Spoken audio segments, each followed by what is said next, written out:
Hi Kyle, thank you for letting me do my presentation via online. I really appreciate it. So I'm just going to go ahead and get started following the PowerPoint presentation that I prepared for the actual class. So let's begin by defining what is autism. Well, as of right now, researchers are still looking for the exact cause and etiology of autism, but what we do know is that autism is a neurodevelopmental disorder diagnosed by 3 impairments, and these are unusual and repetitive and restrictive patterns of behavior and interests, which this could do with like hand flapping or kids looking at the corner of their eye for a spinning wheel. It really varies between individuals. There's also a lack of reciprocal social skills, and a lot of the time this translates into kids, for example, not understanding sarcasm or the tone of your voice. They really just take things that are said to them as face value. And last, they also have impaired communication, which this could either mean a delay in communication when they were younger, or even nonverbal, with means no language at all. So individuals with autism often have comorbid conditions such as mental retardation, and in addition, this means that with such varied skills and behaviors, each child is different, and they have a different skill development, which is very important to address when it comes to education. So here's a couple of numbers. We know right now that 1 in every 110 children is diagnosed with autism, and this number has only been growing over the past couple of years. And even the difference in diagnosis, if we're getting better at it or if we're overdiagnosing it, doesn't exactly equate for such a large increase in autism. So the exact cause of the increase in autism is unknown. And the most important thing about autism is that no two people that have autism are the same. Each case is different, and what I want to assess in my capstone project is that these individual characteristics of autistic students do create a challenge to develop educational agendas.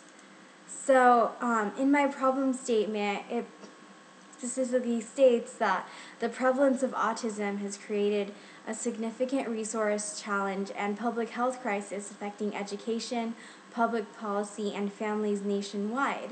And what I want to do is I want to examine the greater context of what is an appropriate education for a student with autism, and how salient challenges in reform of educational institutions and the development of specifically IEP goals, services, and curriculum are a part of a compounding difficulty to create accommodations for this highly unique population. So, going along with this, my research questions are: how are children with autism served in public schools?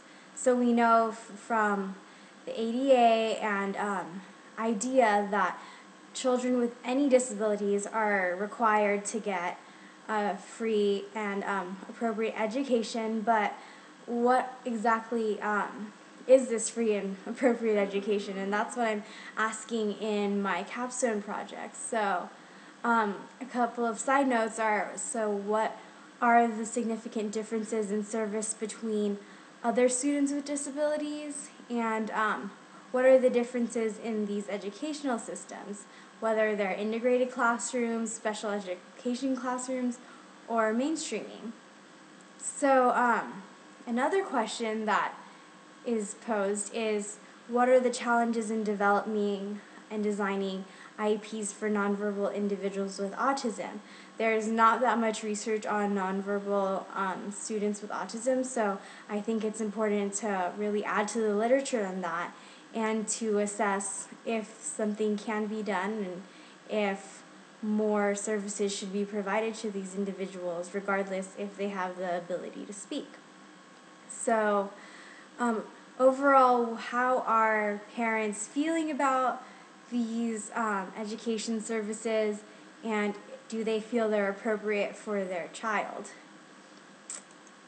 So far my literature review has expanded on finding the development of educational plans, and so far, just in summary, all the literature seems to agree on that creating IEPs requires knowledgeable teams and developing goals that are limited in number to reduce frustration on both the parents and students and teacher sides.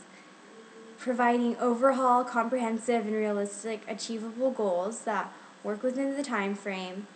And lastly, there's a strong need for educators that have credentials in autism and just have the support and financial services to teach children with autism, because as you would expect, this is not easy based on studies of attitudes of the teachers and principals that educate children with autism. They're usually frustrated because of a lack of resources, etc. So yeah, we need to put more funding into that. And in my research, I will be using a qualitative research experiment and a case study approach. This is again under my methods section. And I will be observing autism intervention programs at the Center for Autism Research and Treatment at UCLA, CART. And one of these programs includes ECPHP, which has been my internship site, and another project that my faculty advisor is working on, specifically on nonverbal children. So hopefully I'm going to get my contacts from people who are participating in that study, and I plan to use a snowballing effect, which is going to connect me from one parent to another parent using their social network, and this is kind of a randomized way of me hopefully obtaining about 6 to 8 people in my subject pool. And yes, and I will try to conduct these surveys and interviews in person and through email, and I hope to gauge the satisfaction of parents, teachers, and administrators of these programs. So, moving on, I guess that's pretty much what my project is going to look like for now. And for the connections, I think we've all expressed that I have a younger brother with autism, and he's been my main motivation and biggest influence throughout my life, but mainly also through this minor, and my capstone presentation is not an exception. But from the minor itself, I've taken DSM-98T, which is a Developmental Disabilities, Syndromes, Impact, and Treatment class, and it's really assessed the challenges of educating students with autism, and just through certain aspects such as etiology and early indicators and treatment of autism. I plan to incorporate this in my capstone project, as well as DS-101. And DS-101 really brings the personal perspective into my paper, using themes such as stigma, attitudes, and disability rights, just trying to assess how do people feel about autism and education. And so in conclusion, hopefully my capstone project will contribute to the field of disability studies by expanding the literature on education, especially on nonverbal autistics, and hopefully this will draw attention to the rights of an autistic student, and when given the appropriate provisions, hopefully we have the potential to contribute to society. Thank you, and thanks for listening to my presentation.